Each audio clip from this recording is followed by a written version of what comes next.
Salam sejahtera, terima kasih karena bersama dengan saya di Nazilin Unity Channel. Bercakap tentang rasuah, bercakap tentang bersih, bercakap tentang pemimpin yang hebat, semuanya itu harus dibuktikan. Sampai ke hari ini, menantu Muhyiddin masih belum balik ke Malaysia. Akhirnya, SPRM mengambil langkah yang paling bijak, langkah yang paling drastik, yang pastinya akan menjadi tanda tanya dan menjadi igawan ngeri buat menantu Muhyiddin. SPRM akhirnya memohon untuk membatalkan pasport menantu Muhyiddin. Ada netizen yang tertanya-tanya, mengapa sampai begitu lama baru SPRM membuat permohonan tersebut? Mengapa tidak buat terlebih awal? Mungkinkah kerana memberi peluang kepada menantu Muhyiddin pulang ke Malaysia? Saudara-saudara sekalian, Ketua Pesuruhjaya SPRM Azam Baki berkata, usaha mengesan Muhammad Adlan Berhan masih diteruskan. Suruhanjaya Pencegahan Rasuah Malaysia SPRM memohon Kementerian Dalam Negeri KDN membatalkan pasport antarabangsa menantu Muhyiddin Yassin bagi membantu siasatan kes rasuah dan penyelewengan projek di sebuah kementerian. Ketua Pesuruhjaya SPRM Azam Baki berkata, usaha mengesan Muhammad Adlan Berhan masih diteruskan. Kita sudah membuat tindakan semalam dan berharap KDN setuju dengan permohonan agar pasport beliau dibatalkan, kata SPRM. Beliau didakwa berada di negara yang mana kita tidak mempunyai perjanjian ekstradisi. Tapi kita cuba berunding dengan negara berkenan bagaimana untuk membawa beliau pulang ke negara ini, katanya menurut Berita Harian. Sebelum kita teruskan ulasan ini, jangan lupa tinggalkan komen Anda dengan tanda pagar Kami Sayang Malaysia. Dan saudara-saudara sekalian, Anda rasa di mana agak-agaknya menantu Muhyiddin? Adakah Muhyiddin tidak mengetahui keberadaan menantu beliau ini? Sebelum itu, izinkan dulu saya kongsikan kepada Anda semua, ini Transfer Factor for Life, terapi imun yang meningkatkan daya imun badan kita sehingga 400%. Secara umum dan ringkasnya, apabila imun badan kita lemah, apabila imun badan kita bodoh, apabila imun badan kita tidak berfungsi dengan baik, kita kena penyakit. Apabila imun badan kita tidak seimbang, kita juga kena penyakit kerana imun badan kita mengganas dari dalam tubuh badan kita sendiri.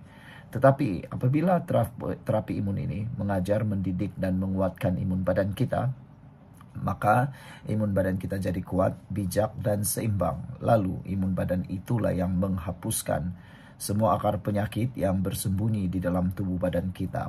Apabila akar penyakit itu disembuhkan, kita sembuh daripada semua jenis penyakit. Produk ini lulus KKM, halal dan diperakui oleh doktor-doktor di seluruh dunia. Cepat dapatkan produk yang hebat ini melalui nombor telefon saya yang tertera. Saudara, mungkin ini adalah jawapan yang Tuhan hantar untuk penyelesaian kepada masalah kesehatan Anda. Saudara-saudara sekalian, pada 7 Ogos 2023, SPRM dilaporkan mencari 2 lelaki tempatan bagi membantu siasatan kes penyelewengan projek pendaftaran, pengambilan dan penyimpanan biometrik pekerja asing bagi sebuah kementerian. Selain Adlan, seorang lagi lelaki terbabit iaitu Peguam Mansur Saad, 70 tahun, di mana mereka berdua dikenal pasti meninggalkan Malaysia pada 17 dan 21 Mei 2023. Sehingga ke hari ini, yang jadi tanda tanya besar dalam kalangan netizen dan rakyat Malaysia ialah mengapa Muhyiddin tidak tahu di mana keberadaan menantu beliau. Soalan yang kedua, paling senang. Berani kerana salah, takut kerana benar. Salah. Berani kerana benar, takut kerana salah. Itu yang betul.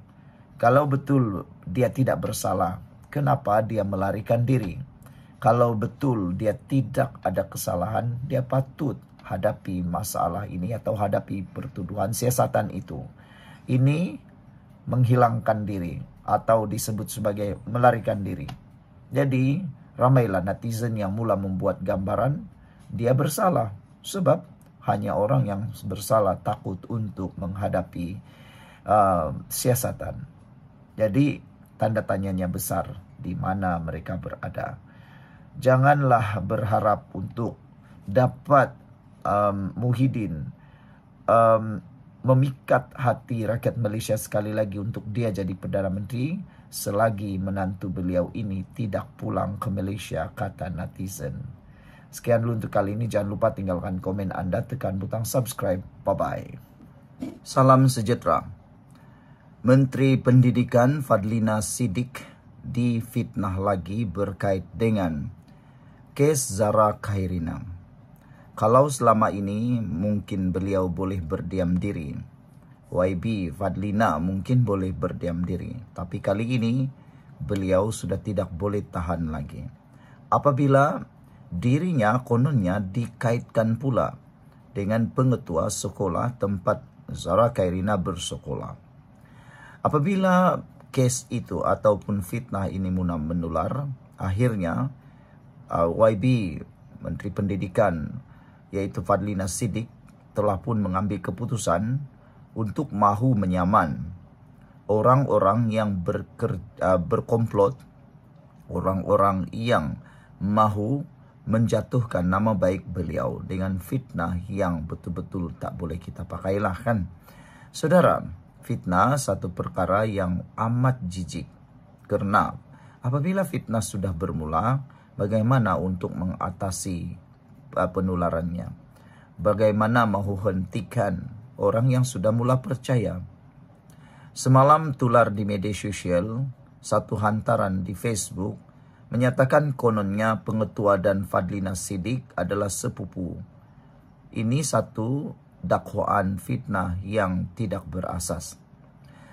Mereka sudah lupakan, terutamanya para walaun, penyokong pembangkang, sudah lupakan bahawa kes sepupu ni sudah ada yang kalah saman di mahkamah. Diarah pula bayar uang hampir RM1 juta. Kamu masih ingat kan apabila seorang pemimpin PAS telah pun kalah saman gara-gara mendakwa pemimpin kerajaan bersepupu dengan orang tertentu.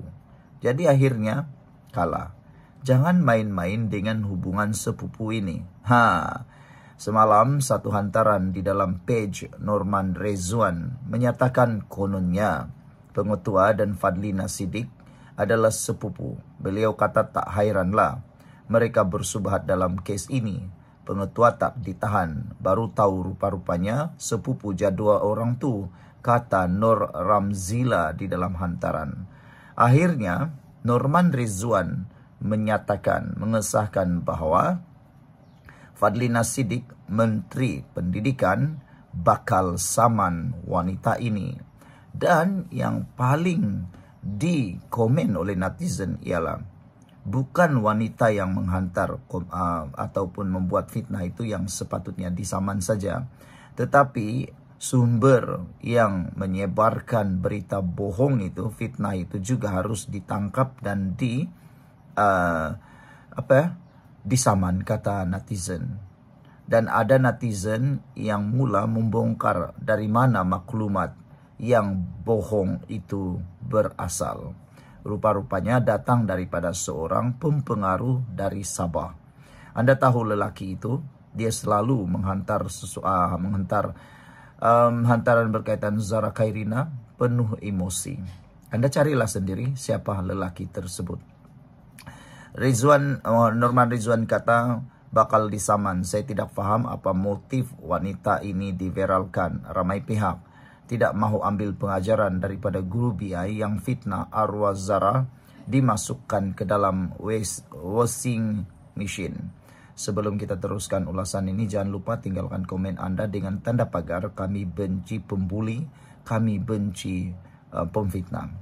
Tapi sebelum itu izinkan dulu saya berkongsi kepada Anda semua. Ini terapi imun Transfer Factor for Life. Terapi imun yang meningkatkan daya imun badan kita sehingga 400%. Secara umum dan ringkasnya, apabila imun badan kita lemah, apabila imun badan kita bodoh apabila imun badan kita tidak seimbang. Kita kena penyakit, sukar sembuh daripada penyakit, dan paling teruk penyakit berakar di dalam tubuh badan kita karena imun badan kita tidak lagi dapat menghapuskan dan melawan penyakit tersebut. Tetapi terapi imun ini mengajar, mendidik, dan menyeimbangkan imun badan kita sehingga imun badan kita jadi bijaksana, kuat, dan juga seimbang. Apabila imun badan kita sudah jadi kuat, bijaksana, dan seimbang, imun badan itu akan mengerti dan mengenal mana satu lawan, mana satu kawan dalam tubuh badan kita. Imun badan itulah yang menghapuskan semua akar penyakit yang ada dalam tubuh badan kita. Lalu kita sembuh daripada penyakit. Cepat dapatkan produk yang hebat ini melalui WhatsApp nomor telepon saya yang tertera. Produk ini lulus KKM, halal, diperakui oleh dokter-dokter di seluruh dunia, dan juga penemuan paling bersejarah dalam dunia kedokteran abad ini. Cepat dapatkannya, mungkin ini adalah jawaban kepada doa Anda selama ini yang Tuhan hantar hari ini. Menurut Norman Rezwan, Nur Ramzila memberitahu pada umum awam, kononnya pengetua sekolah Zara adalah sepupu YB Fadlina. Gila ke apa ini? Kata Norman Rezwan. Kesan daripada cerita karut-marut, kita lihat mereka yang percaya dosa-dosa inilah yang merosakkan umat. Netizen akan percaya seperti mana mereka percaya yang terlibat anak VIP. Saya difahamkan dari Kuala Lumpur, wanita ini akan disaman oleh Menteri YB Fadlina Siddiq. Baguslah. Kita semua setuju. Termasuk saya setuju. Jangan biarkan fitnah ini berlarutan. Samanlah secepat mungkin supaya jadi pengajaran kepada ramai orang. Inilah cara untuk mengelak fitnah. Tak habis-habis. Marilah kita doakan arwah adik Zara bukan menjadi bahan fitnah kita di dunia ini. Sekian dulu untuk kali ini. Jangan lupa tinggalkan komen Anda. Bye-bye.